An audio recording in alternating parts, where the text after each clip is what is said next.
अच्छा नहीं है, लड़ाई में तो जाने गई है, मोहब्बत में कोई खतरा नहीं है। और इन पंक्तियों से उन्हें मैं नहीं बुलाऊंगा, आप बुलाएंगे, आपकी तालियां उन्हें आमंत्रित करेंगी कि जुल्फे संभालने से न बने। पुनः वाग्देवी वसुधा को नमन करती हूँ। माँ बेला की धराधाम से सीतापुर रेउसा के सभी महनीय श्रोताओं को प्रणाम करती हूँ, जिनकी अध्यक्षता में काव्य पाठ करने का सुअवसर मिला। बहुत अच्छा आयोजन किया। मैं सभी आयोजक बंधुओं को प्रणाम करती हूँ, धन्यवाद ज्ञापित करती हूँ। चार पंक्तियों से आप सभी के समक्ष जुड़ने का प्रयास करूंगी। बहुत अच्छा आप सभी सुन रहे हैं और मुझे भी ये पूरी उम्मीद है कि मुझे भी आप उसी तरह का स्नेह देंगे जैसा आपने अन्य कवि को दिया। चार पंक्तियां मैं आप सभी के प्रेम के नाम, अपने प्रेम के नाम और उस देश प्रेम के नाम पढ़ती हूँ, जिनकी बदौलत हम आप सभी यहाँ पर सुरक्षित कवि सम्मेलन का आनंद ले रहे हैं। एक छोटी सी भूमिका बनाऊंगी। एक नायिका जिनके पति सरहद पर हैं, वो अपनी पत्नी से पूछते हैं कि जब मैं घर में नहीं रहता तो मुझे किस तरह से याद करती हो। उस नायिका का जवाब यदि आप सभी के मन तक पहुंचे तो तालियों से सूचित करिएगा।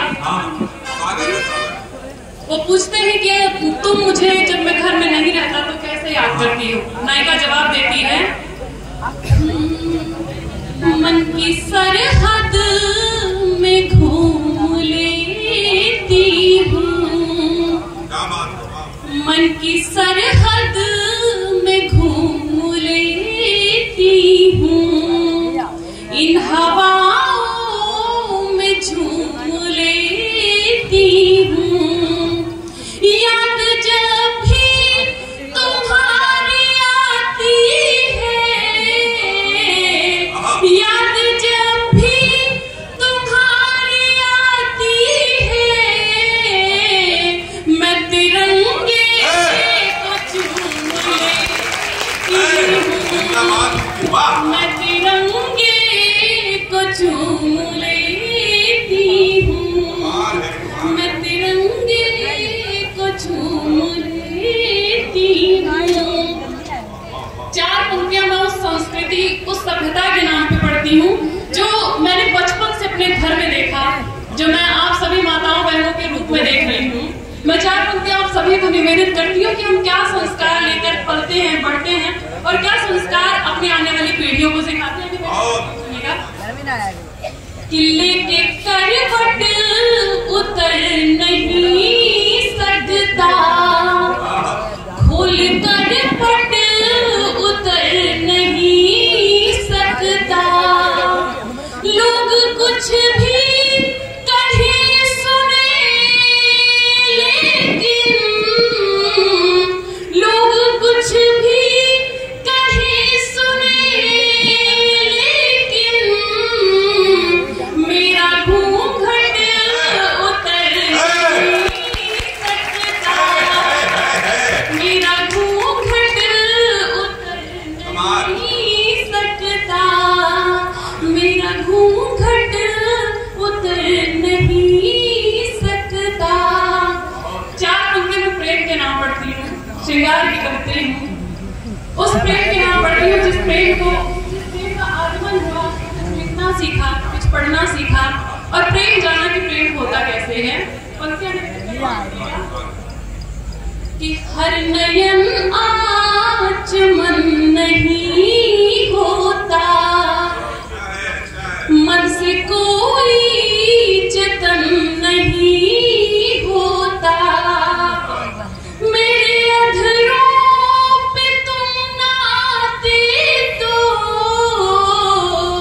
मेरे अधरों पे तुम ना आते तो,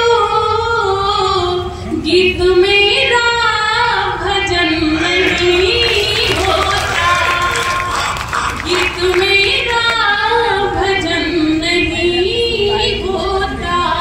बहुत बहुत आभार। चार पंक्तियों से आप सभी के समक्ष जुड़ती हूँ कि देखिए प्रेम होने पर क्या अनुभूति होती है। अब आप सभी के मन की बात करूंगी कि जब हमें प्रेम होता है तो हम किस तरह से देश दुनिया को भूल जाते हैं, यहाँ तक कि हम स्वयं को भी भूल जाते हैं। तब मैं पंक्तियां व्यक्त करती हूँ कि हर लड़ाई को छोड़ बैठे हैं, हम पढ़ाई को छोड़ बैठे हैं, यूं रुमालों पे काढ़ते हैं तुम्हें, यूं रुमालों पे काढ़ते हैं तुम्हें, हम पढ़ाई को छोड़ बैठे हैं, हम पढ़ाई ये चारों उनके मुंह से पढ़ते हैं जिंदाबाद बैठे हैं। मैं पढ़ते करती हूँ आदेश हुआ है बहुत बहुत आभार सर। कि देखिए जब प्रेम होता है तो देश दुनिया भूलने के साथ साथ हम खुद को भी कैसे भूल जाते हैं कि हर लड़ाई को छोड़ बैठे हैं तुम्हें, यूं रुमालों पे काढ़ते हैं तुम्हें, हम पढ़ाई को छोड़ बैठे हैं, हम पढ़ाई को छोड़ बैठे हैं। चार पंक्ति आप सभी के समक्ष और निवेदित करती हूँ। ऐसा माना जाता है कि जब घर में किसी भी स्त्री की किसी भी बिटिया की पायल छनकती है तो ऐसा माना जाता है कि वो घर बहुत सुख सुविधा से संपन्न माना जाता है। एक नायिका जो नायक से मिलकर आई है वो अपने सहेली से नायक से मिल कराने की बात बताती है और क्या बात बताती है मैं निवेदित करती हूँ।